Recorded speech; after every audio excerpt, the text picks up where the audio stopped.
বেটি বাঁচাও বেটি পড়াও কর্মসূচির 10ম বর্ষ পূর্তি উপলক্ষে মঙ্গলবার 11:30 নাগাদ জেলা প্রশাসনের উদ্যোগে DWS কার্যালয়ের সামনে আন্তঃমহিলা ক্রিকেট টুর্নামেন্ট আয়োজন করা হয়।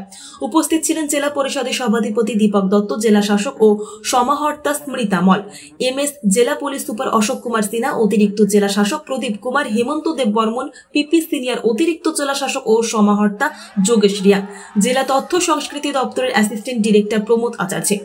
মঙ্গলবার প্রদীপ প্রজ্বলন করে মহিলা ক্রিকেট টুর্নামেন্টের সূচনা করেন অতিথিরা। স্বাগত ভাষণ রাখেন সমাজ শিক্ষা ও সমাজ কল্যাণ দপ্তরের জেলা পরিদর্শক প্রবীর দেব বর্মা। এরপর উপস্থিত অতিথিদের আলোচনার পরে 12টা নাগাদ শুরু হয় ক্রিকেট টুর্নামেন্ট। মোট 8টি মহিলা দল অংশগ্রহণ করে এই দিনের আয়োজিত টুর্নামেন্টে। কর্মসূচির অঙ্গ হিসেবে আমরা দক্ষিণ জেলার বিভিন্ন দপ্তরের যারা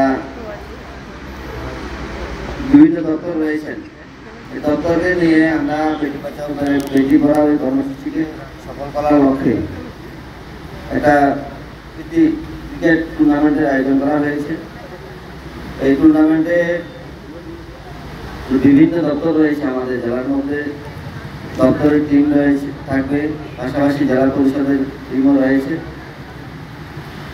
এটার উদ্দেশ্য হলো আমাদের যে বেটি বাঁচাও বেটি পড়াও যে কর্মসূচি 10 বছর আমাদের মাননীয় প্রধানমন্ত্রী যখন শুরু করেছিলেন, 10 বছরের পূর্তি আমরা উদ্বোধন অনুষ্ঠান করেছিলাম 7 তারিখে এবং আগামী 12 তারিখ এটা সমাপ্তি অনুষ্ঠান হবে বিরোনিয়াতে।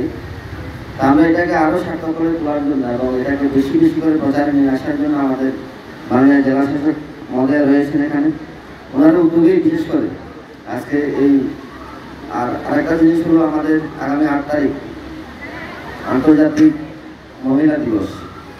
ওইটাকে সামনে রেখে আমরা এই পাশাপাশি বেটি বাঁচাও বেটি পড়াও কর্মসূচিকে যাতে আরও সার্থকভাবে রূপ দেওয়া যায়, আরও মানুষের কাছে পৌঁছানো যায়, এই লক্ষ্যে বিশেষ করে আজকের এই প্রীতি ম্যাচ আজকে থেকে শুরু হচ্ছে। এখানে মহিলাদের টিমও থাকবে, পাশাপাশি পুরুষ যারা রয়েছে বিভিন্ন দপ্তরে তাদের পক্ষ থেকেও টিম রয়েছে।